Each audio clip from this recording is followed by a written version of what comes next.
ایک لیڈی کا نا مجھے میسج آیا، وہ کافی رو رہی تھی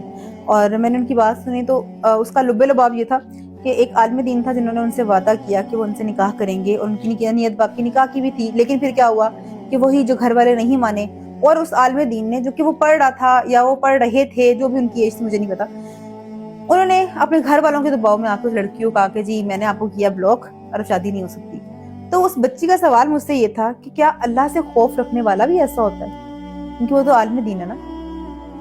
تو میں نے اس سے صرف ایک بات کہی کہ اگر وہ عالم دین ہوتے، واقعی دین ان کے دل میں اترا ہوتا، تو وہ آپ سے کبھی بات ہی نہ کرتے، کیونکہ دین یہ سکھاتا ہے کہ نامحرم عورت سے بات ہی نہیں کرنی، نامحرم کو تو آپ نے دیکھنا نہیں ہے، اگر آپ دیکھیں یا بات کریں تو اس وقت جب آپ کے گھر والے بیٹھیں اور رشتہ لے کر آئیں۔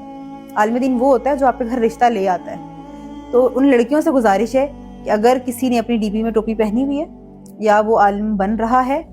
تو اس چیز میں اس سے بات نہ کریں، خدا کا واسطہ ہے اپنے دل کو بچا کے رکھے، قیمتی دل ہے، اس کو ایمی ہر ایک کے ہاتھ میں دے دیا کہ نہیں میرا دل ہے توڑ دیں، یہ بھی میرا دل ہے توڑ دیں۔ تو سمپل سی بات ہے، اگر کسی چور نے داڑھی رکھ لی ہے تو ہم داڑھی کو برا تو نہیں نہ کہہ سکتے، چور نے رکھی ہے۔ ابایا بہت اچھی چیز ہے، ایسے پردہ ہو رہا ہے، اگر خدا نہ خواستہ کسی غلط عورت نے پہن لیا تو ہم ابائے کو برا تو نہیں نہ کہہ سکتے۔ تو اسی طرح اگر عالم دین نے کسی کا دل توڑ دیا ہے تو ہم دین کو برا نہیں کہہ سکتے، ہم یہی کہیں گے کہ انسان نے غلط کیا۔ صرف اتنی چیز سمجھ لیں، جس کے دل میں دین اترتا ہے نا، وہ پھر اللہ کی رسی کو تھامتا بھی ہے اور اللہ کی راہ پہ چلتا ہے، پھر وہ ادھر ادھر دیکھتا نہیں ہے، وہ ڈائریکٹ آپ کے گھر رشتہ لے کر آتا ہے۔